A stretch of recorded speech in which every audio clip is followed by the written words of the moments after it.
महाराज जी, क्या हम अशुद्धि अवस्था में राधा कृपा कटाक्ष स्तोत्र का फोटो कॉपी करवा के पढ़ सकते हैं या नहीं? उसे याद हो गया हो तो आप चिंतन ऐसे कर सकते हैं, वगैरह ग्रंथ लेकर पढ़ना निषेध है। तो 3 दिन अपवित्र दशा में भगवत चिंतन कर सकती है, जो पाठ याद है उसको सुमिरन कर सकती है। माला लेना, ठाकुर सेवा करना, रसोई बनाना, ग्रंथ पढ़ना, ये गृहस्थ धर्म में जो माता बहनें 3 दिन अपवित्र रहती हैं नहीं करना चाहिए। ऐसी शास्त्र मर्यादा है। फिर जैसा ठाकुर जी प्रेरित करें, शास्त्र मर्यादा है, ऐसा नहीं करना चाहिए।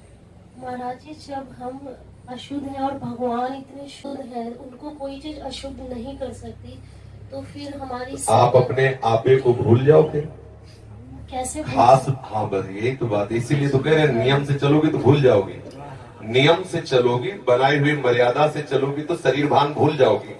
और नियम अगर विपरीत दशा में चला गया तो शरीर भाव पुष्ट होता चला जाएगा। ये खास बात है। आप एक पत्नी व्रत ले, आप धर्म से चले तो आपको वैराग्य हो जाएगा, आपकी वासना नष्ट हो जाएगी। दवा अगर नियम से खाओगे ना, रोग नष्ट हो जाएगा। और आप व्यभिचार करें, चाहे जितना करते चले जाए, आपकी वासना बढ़ती चली जाएगी, आपकी गंदगी बढ़ती चली जाएगी। ये नियम है वही चेष्टा। लेकिन एक पत्नी व्रत ले, धर्म पूर्वक चले तो आपको वैराग्य हो जाएगा। कितने ऐसे गृहस्थ हैं जो वैरागी हैं, पति पत्नी दोनों घर में रहते हुए भी ब्रह्मचर्य हैं। और कितने ऐसे कि देखो, बोले कितने साल, बोले 90 साल के, कि बोले क्या पूरा जीवन हो गया, खाक बटोरते हैं काम, वहीं के वहीं खड़े। सब सुलझने की बात है। तो इसलिए हम पहले शास्त्र आज्ञा पालन करें तो परम पवित्र प्रभु हैं और हम उनके परम पवित्र अंश हैं, ये बात समझ में आ जाएगी। और जो शरीर अपवित्र है उससे हमारा राग खत्म हो जाएगा। अभी शरीर अपवित्र है, शरीर अपवित्र है तो हमारा भाव भी अपवित्र है, क्योंकि हम शरीर से युक्त हैं। आप कभी ये मानती हो कि मेरा शरीर अपवित्र हुआ? मैं नहीं। उस समय यही रहता है कि मैं अपवित्र हूं, रहता है ना। मैं जैसे हम शौचालय से निकले तो हम ये नहीं मानेंगे कि मैं आत्मस्वरूप हूं, मेरा शरीर अपवित्र है लेकिन मैं पवित्र हूं। अगर शरीर का स्मरण आ रहा है तो अभी आप शरीर भाव में हैं।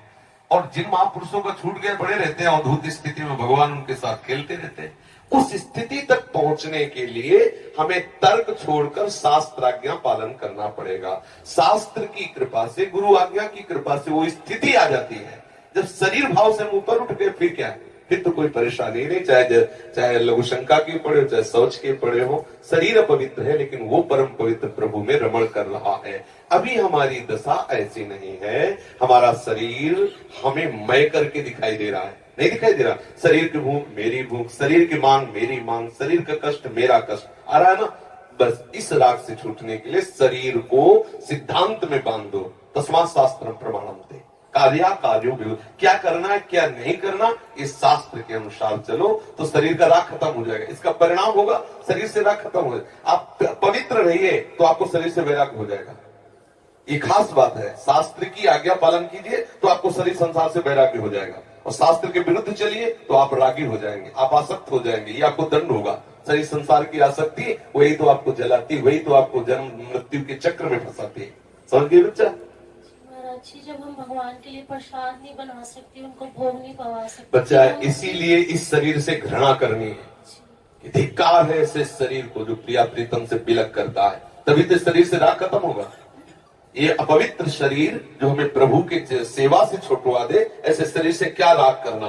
धीरे धीरे शरीर के प्रति हे भाव हो जाए। जन्म मृत्यु जरा व्याधि दुख दोषानुदर्शनम, भगवान ने गीता जी में कहा। शरीर के प्रति हे भाव होने लगता है, क्या मलमूत्र का भांड है, छोड़ो इससे राग। धीरे धीरे धीरे वो अपने स्वरूप में स्थित हो जाए। अभी इतना ममत्व है शरीर में, कोई ऐसे छू ले तो एकदम ऐसा नहीं होता। तुमने हमें ऐसा कितना अपना मय पर है। अगर हम ठीक सिद्धांत से चलेंगे तो हम बहुत जल्दी लाभ प्राप्त कर लेंगे।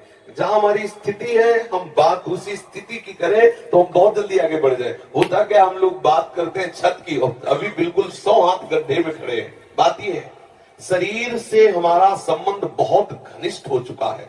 इतना हो चुका है कि शरीर से हम संबंध किए, ये शब्द भी गलत है।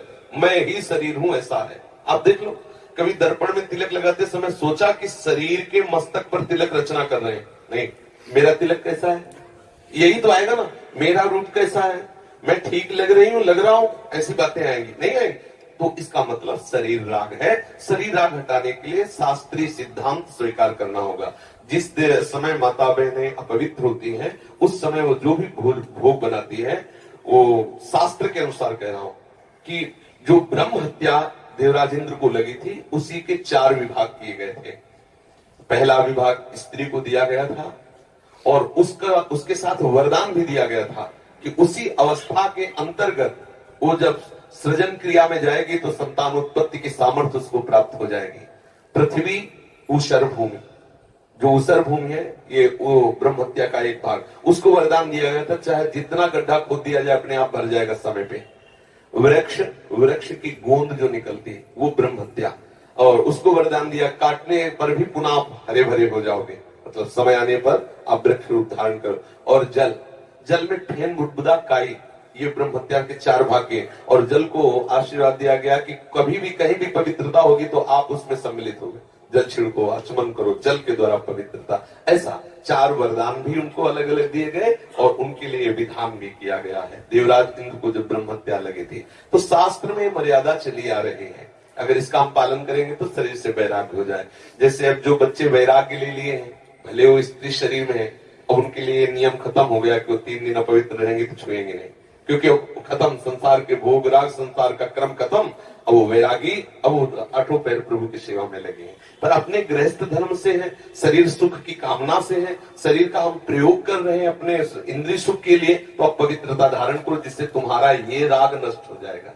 समझ रहे ना? नाम जप तो कर सकते हैं आप। हम बता देते हैं, गृहस्थों को भी कह देते हैं कि आप मंत्र चिंतन भी कर सकते हैं, माला से नहीं, मंत्र चिंतन भी कर सकते हैं। स्नान किया, मंत्र चिंतन कर रहे हैं, भाई अंदर हमारे जो चिंतन हो रहा, शरीर ही तो अपवित्र है, हम बाहरी चेष्टा नहीं करेंगे।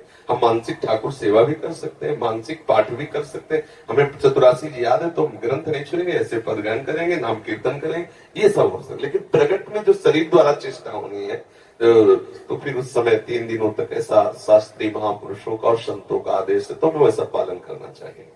अवस्था में शरणागति मंत्र ले सकते हैं और नहीं ले सकते? हाँ, शरणागत मंत्र के लिए वैसे हमने बताया है कि शौचालय में और बाथरूम में हम मंत्र न जपे, पवित्र हो करके आचमन आदि करके फिर मंत्र जप करें।